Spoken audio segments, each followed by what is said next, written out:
Welcome to This Explainer. Today, we're going to uncover the everyday magic and the honestly kind of cinematic mechanics behind the anti-locking braking system.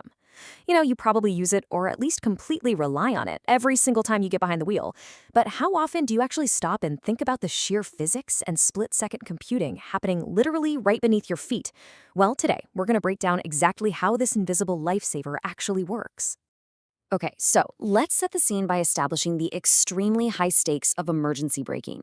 Picture this. You're driving down a rain-slicked highway, and suddenly, out of nowhere, traffic comes to a dead halt. Your immediate gut instinct is to slam your foot on the brake pedal as hard as humanly possible, right? Well, without the right technology, that instinct can lead to a terrifying loss of steering control when your tires skid. In a fraction of a second, you literally become a passenger in your own vehicle. To understand how we conquer this massive danger, here is our roadmap for today. We'll quickly cover the threat of wheel lock, the jump from aviation to autos, the anatomy of the ABS, channels and sensors, the three-phase cycle, and finally, some real-world advice on driving safely. All right, kicking things off with part one, the threat of wheel lock and the physics of a skid. Let's start with the fundamental problem engineers had to solve here. Rolling wheels generate traction, but a locked wheel, it is essentially skiing on the asphalt at full velocity. So the absolute crucial point is understanding traction itself. Simply put, traction is the grip between your tire's contact patch, its footprint, and the road. That grip is exactly what pushes your car forward, slows it down, and critically allows those front wheels to turn you left or right. Without traction, your brake pedal might as well be completely disconnected from the steering wheel. When a wheel locks up totally during heavy braking, it has zero rotational speed but is still sliding across the pavement. You lose your lateral locating forces entirely, which means it doesn't matter how frantically you turn that steering wheel, the car is just going to keep sliding straight ahead. And this brings us to the brilliant sweet spot engineers eventually found, 10 to 20%. You see, maximum braking traction actually happens at a 10 to 20% slip rate. Let's put that into perspective. A freely rolling tire has a 0% slip rate, while a totally locked tire is at 100% slip. If you can keep that slip rate hovering right around 20%, you get the absolute shortest stopping distance, but you still maintain enough lateral grip to steer the vehicle. Any more braking force than that is completely counterproductive. It just increases wheel slip and steals your ability to steer out of danger. Moving right along to part two, from aviation to automobiles, a brief history of ABS.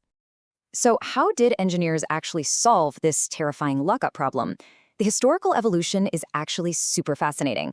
What started as purely mechanical systems to stop giant military aircraft from skidding off runways eventually evolved into the very first digital safety systems for passenger cars. Back in the 1950s, the Dunlop Maxaret systems successfully kept fast-landing aircraft from completely shredding their tires or sliding off the tarmac.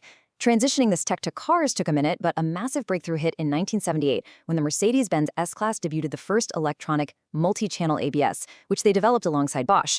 And get this, it was actually the first digital safety system in car production, period. Soon after, in 1985, the Ford Granada MK3 made it a standard feature across its entire lineup. Even motorcycles got in on the action by 1988 with the BMW K100. Oh, and a fun fact for you, the technology was heavily promoted over in Australia when Prime Minister Gough Whitlam insisted his entire government fleet use ABS-equipped vehicles, which really helped introduce this life-saving tech to a pretty skeptical public at the time. Which brings us to part three, anatomy of the abs. Let's look at the core components.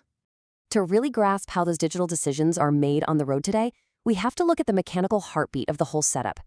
Under the hood, three main components collaborate completely invisibly. First, you have the electronic control unit, or ECU. That's the brain.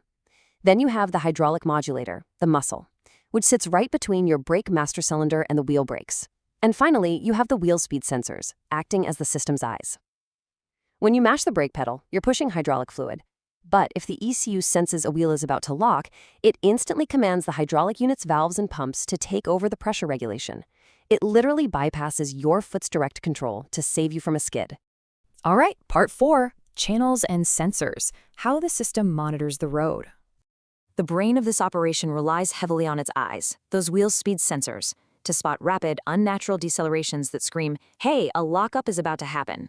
There has been a massive evolution in how these sensors work. Older vehicles relied on passive sensors.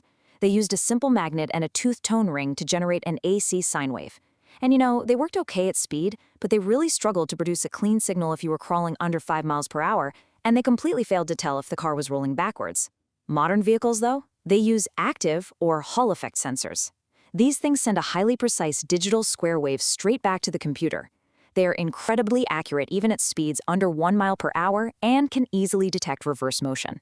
This basically means modern ABS is sharper, faster, and way more reliable in just about any driving condition you can throw at it. Now, depending on your vehicle's channel configuration, the computer uses those sensors to manage brake pressure. A channel is really just a hydraulic line the ABS has control over. The early, simple setups were one channel, managing only the rear wheels together just to stop you from spinning out. Then we saw 3-channel systems, which controlled the front wheels independently but still shared a single channel for the rear. Today, though, the absolute gold standard is the 4-channel system.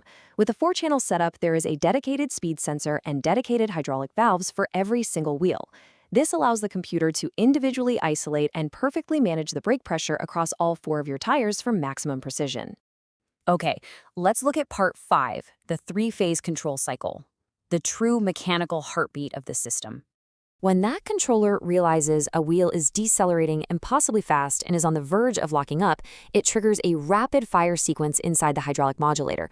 This is where the real magic happens. Step 1 is pressure hold. The system energizes an inlet valve, closing it off completely. So no matter how hard you are standing on that pedal, no more pressure reaches the brake caliper. Step 2 is pressure drop. If the wheel is still locking, an outlet valve pops open, bleeding hydraulic fluid away from the caliper. This allows the wheel to spin freely again, immediately regaining traction. Finally, step 3 is pressure build. A return pump vigorously kicks in, forcing that fluid right back into the line to reapply the brakes. And the system repeats this entire cycle: hold, drop, build, an astonishing 2 to 15 times a second. Seriously, when you feel that aggressive buzzing pulsation in your brake paddle during a hard panic stop, that is the return pump physically kicking that fluid back at you, literally saving your life in real time. Finally, let's wrap up with part 6. Driving with ABS safely, the practical application for your daily commute. Look, for all this incredible split-second engineering to actually save your life, you have to know how to interact with it correctly from the driver's seat. First off, you need to know when it's broken. Keep a sharp eye out for common failure symptoms. Obviously, an eliminated ABS warning light on your dash is a dead giveaway. But you also might notice your wheels locking up when they absolutely shouldn't. Or, worst of all, a sinking brake pedal during an emergency stop. If that return pump we just talked about fails during the regulation cycle, the fluid bleeds out but never gets pumped back. The result? Your pedal just sinks completely to the floor. If you ever experience any of this, get it to a mechanic immediately. But assuming your system is totally healthy, the most vital piece of advice I can give you is this: throw out the old school rules. Before ABS, drivers were taught to pump the brakes to avoid skidding, a technique called cadence braking. Actually, scratch that. Do not do this in a modern car. Pumping the brakes just deeply confuses the ABS controller and actively increases your stopping distance. The machine is already mechanically cadence braking for you, and it does it flawlessly, up to 15 times a second, without requiring an ounce of special driving skill from you. Instead, if you find yourself in an emergency, just remember this one simple phrase: stomp and steer. That's it.